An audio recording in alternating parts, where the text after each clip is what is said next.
Mike Leonard Insurance Agency has served the communities in the North Texas Metroplex area for over 40 years. We're an independent agency, which gives us the opportunity to shop among a number of larger, nationally known companies without sacrificing coverage. If you haven't shopped for better car or home insurance lately, give us a call or check out our website. You will be shocked at how much more your current company may be overcharging you. Mike Leonard Insurance. We're local, independent, and we're here for you.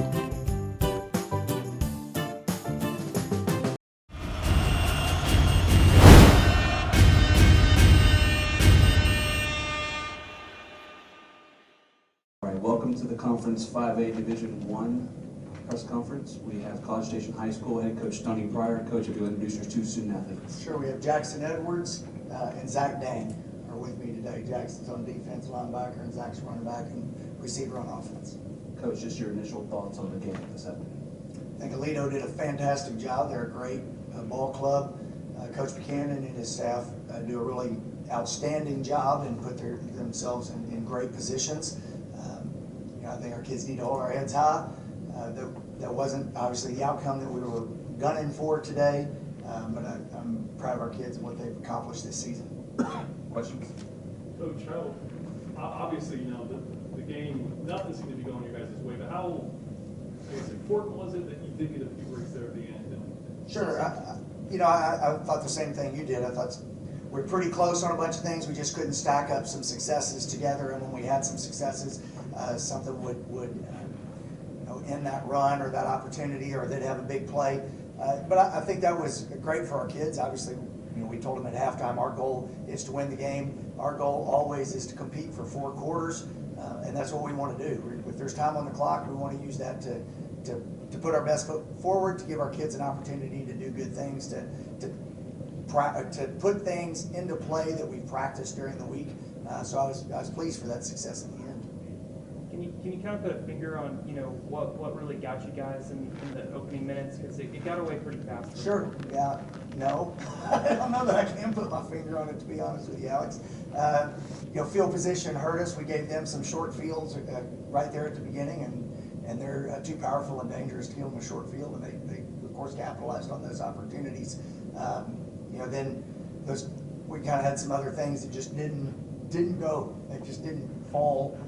The successes weren't back to back on our part, and so we ended up with short drives on offense, or we do several good things in a row on defense and give them a big play to stay in the drive or to even score.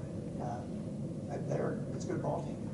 For you and Jackson, just how hard was it to take down Haney? I mean, he really was pretty good for them. Yeah, he's a hard player, and that's our goal all week, was to stop the run first, and I thought we did that. Kind of hurt us in the passing game.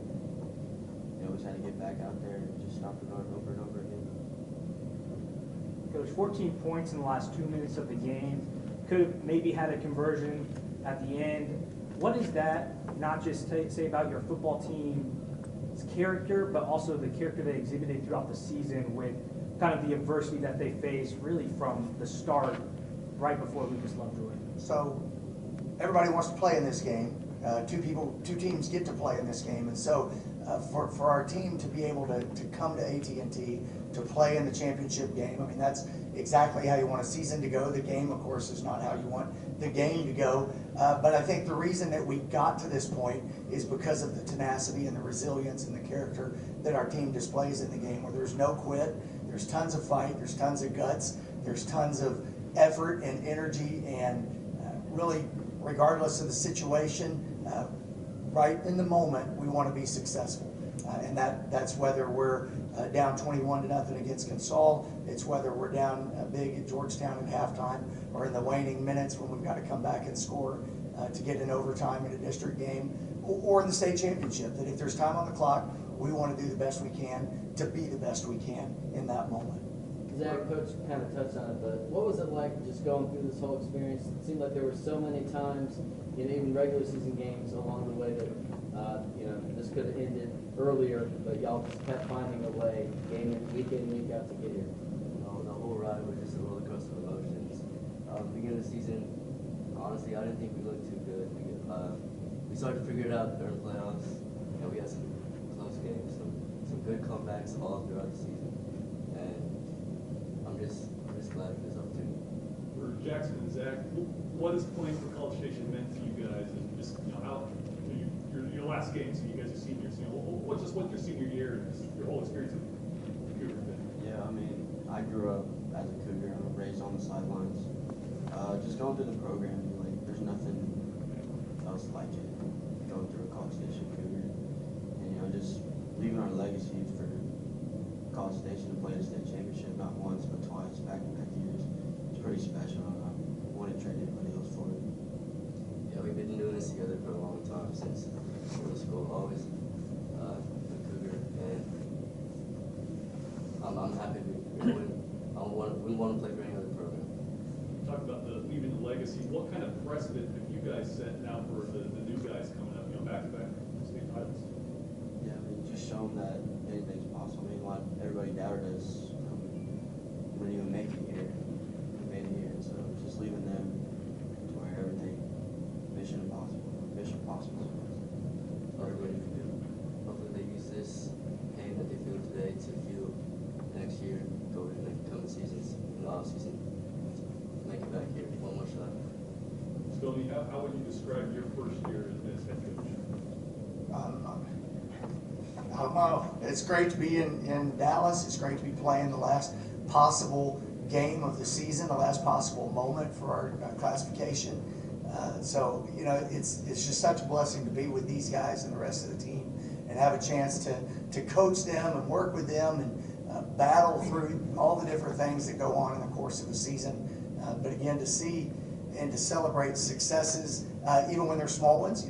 At some point I told them, obviously we're disappointed in the medal that we got today because we wanted the other medal today. But at some point we'll look back on this and be just so tickled for these kids and this program, this community to get to this point and to represent College Station at the highest level of our classification. Coach, next to those questions, when they got up early and you got on, did you have to change the way you were calling your offense? I mean, and they were doing a good job at 8 on 8.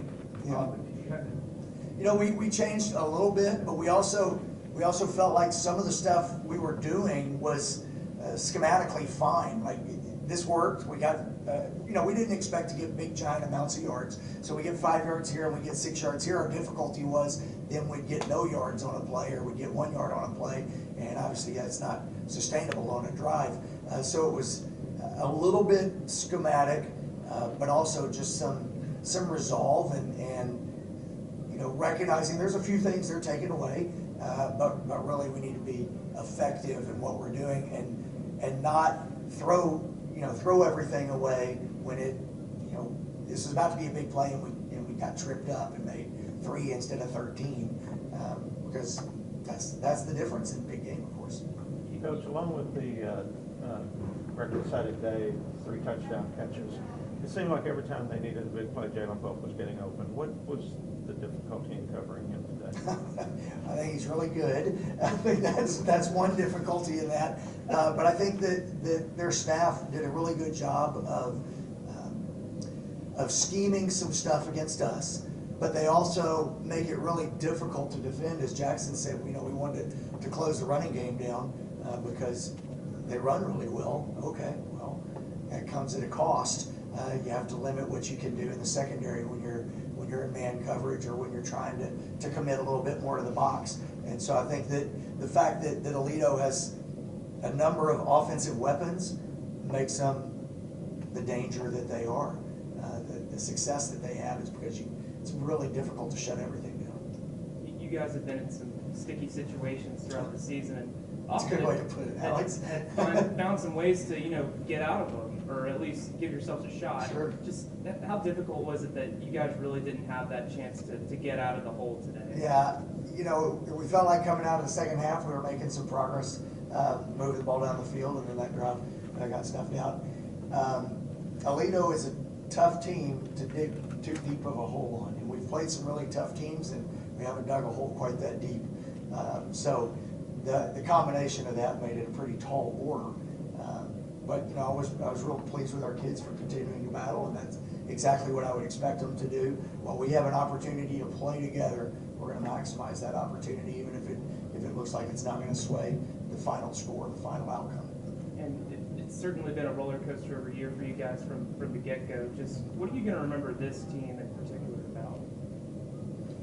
Resilience, the amazing job they've done of overcoming things that frequently the situation looked dire, and it'd be easy to go, well, we would have been pretty good except, and you can fill in the blank with a whole bunch of stuff right there. And from the coaches to the players and the school, the expectations, the standards are really high, and so it was more of a matter of saying, instead of saying we could have been good except for whatever, it's we're going to turn this around and make it even more amazing when we achieve in spite of this setback, whatever that setback happened to be. So that's an amazing legacy that these guys have left, with battling and fighting and not looking challenges and difficulty right square in the face and saying, bring it, let's go. Jackson, Zach, what about y'all? How will y'all look back on this year? It's hard to say, this game's not how we wanted it to go. We can say, this season, there's no point of it. The season was not good, but, just looking back on this season, winning 13 games and getting here is pretty special, so it's something I'll always remember. Yeah, I think we've overcome a lot this year, and making a mistake isn't something that teams just do all the time. Alito does it, but not many teams get to be here, so it's a good accomplishment, and I'm just remember all these bonds I created with my brothers, coaches. Last question. Coach, when you look at Alito, well, you look at your own program first. Since you started playing, only once have you gone out in the first round. That was your first year in UIL. It's not the legacy that Alito has, but who does have that legacy? But when you look at 3 times in the past 6 years now, you've been in the state finals. You beat Alito in 2017, the one time they've been in the finals and didn't win the state during this stretch. Is Alito the kind of legacy that everyone wants to emulate, and do you feel like in the short time that y'all have been around, you're off to a heck of a start? I definitely think so. Coach Buchanan's done a fantastic job of taking Alito from what I think it was maybe 3A when he started there, 3 decades ago, and with some great support and the program that they've built to put themselves in a position, as Zach said, to be repeat contenders, not just a couple of times, but a whole bucket full of times, is absolutely amazing. With obviously lots of talent coming and going through that time, but to consistently be outstanding on the gridiron. I think that in our short time, we haven't been a school obviously near as long as Alito. We opened in 2012 and had a couple of years of renegade football before we got in a division or a district. But that's exactly what we want, is we want to have high standards of a program that we take character young men that come into our program and put them in a better position to succeed than they were when they came, but that the program develops them into outstanding young men, into outstanding football players. And I think Alito has certainly got a great program to emulate. Thank you. Thank you guys for coming. Thank you.